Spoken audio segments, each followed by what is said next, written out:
Alors, vous allez écouter donc Sarah Knafo par rapport à Monsieur J.D. Vance qui a franchement critiqué l'Europe de la liberté d'expression qui aujourd'hui est en train de nous filer entre les doigts.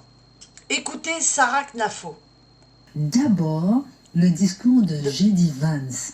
Est-ce que, selon vous, c'est un camouflet pour les Européens, de l'ingérence, comme disent certains, ou bien un souffle salvateur? Je vais vous dire sur le discours de J.D. Vance, moi c'est pas du tout un discours qui m'a surprise.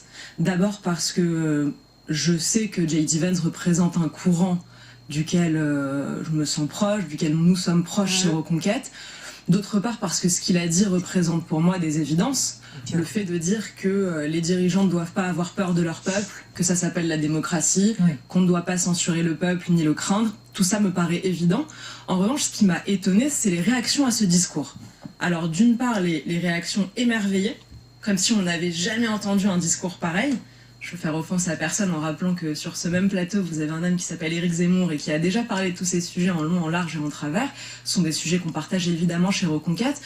Je crois que parfois c'est un peu triste de voir que certains ont besoin que la vérité leur soit dite par des étrangers.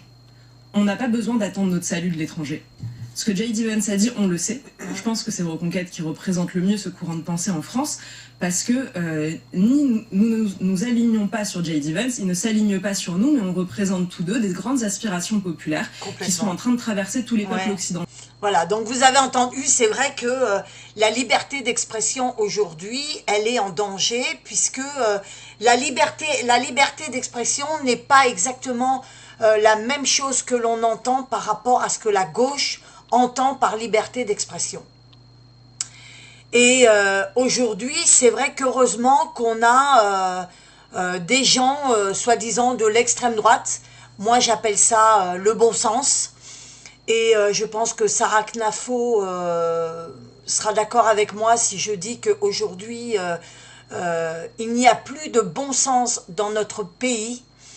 Et on veut nous faire taire parce que pour le pouvoir, des personnes se sont emparées de la liberté d'expression, de racisme, de faits divers, etc. Et heureusement qu'on a des chaînes comme CNews qui rappellent que la liberté d'expression, c'est de dénoncer ce qui se passe aujourd'hui dans notre pays.